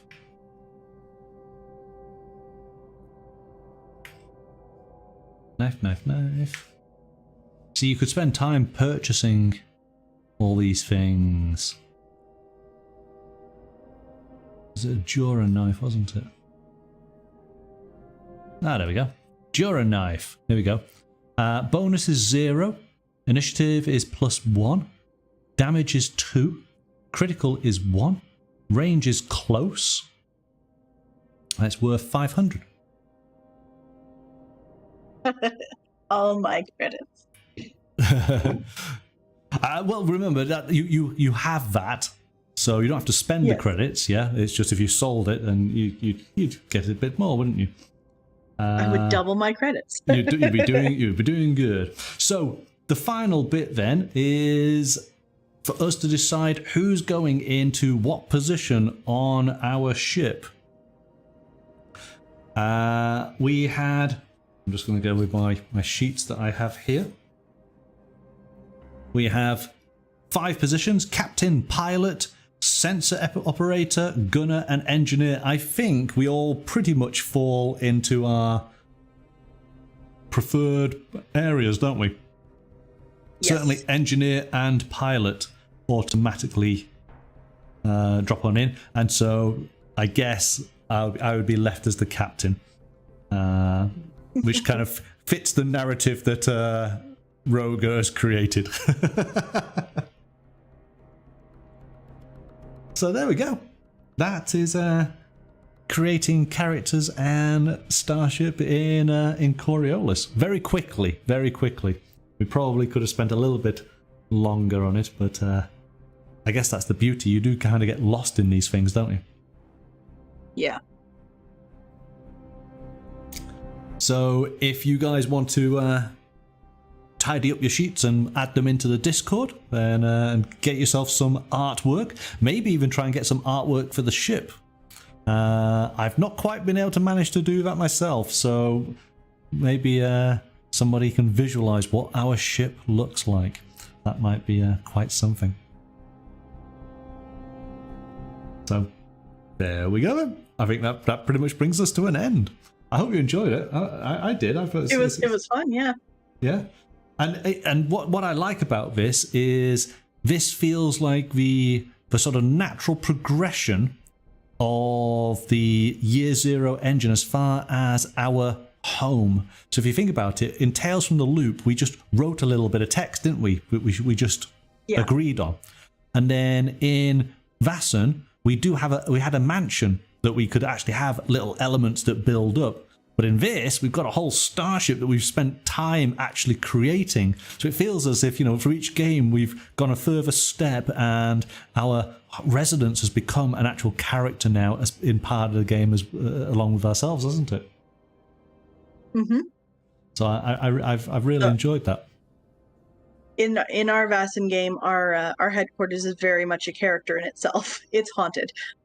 Oh, fantastic! Well, there we go. See, so we could have had a cursed ship. We could have, yes. Yeah, that would have been fun. Cursed ship with a demented computer. Sounds great. Right, there we go, folks. Thank you so much. I will put on into the Discord the plans for next week. Given that it's essentially the final week before Christmas, we'll do things maybe a little bit differently, a bit relaxed. So yes, we'll watch out on the Discord to find out what's happening. All right, but yes. I guess thank you so much. Have a wonderful weekend, and we'll see you next time. Yes, thank you. Thank you for having me, and you as well. I will see you next week. Okay, bye. Bye-bye. For now then.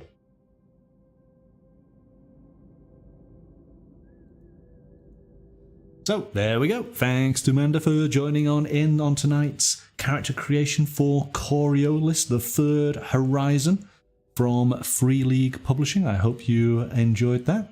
As I say, keep an eye on the channel's Discord for what's occurring next week. Have a wonderful weekend, but until then, bye for now.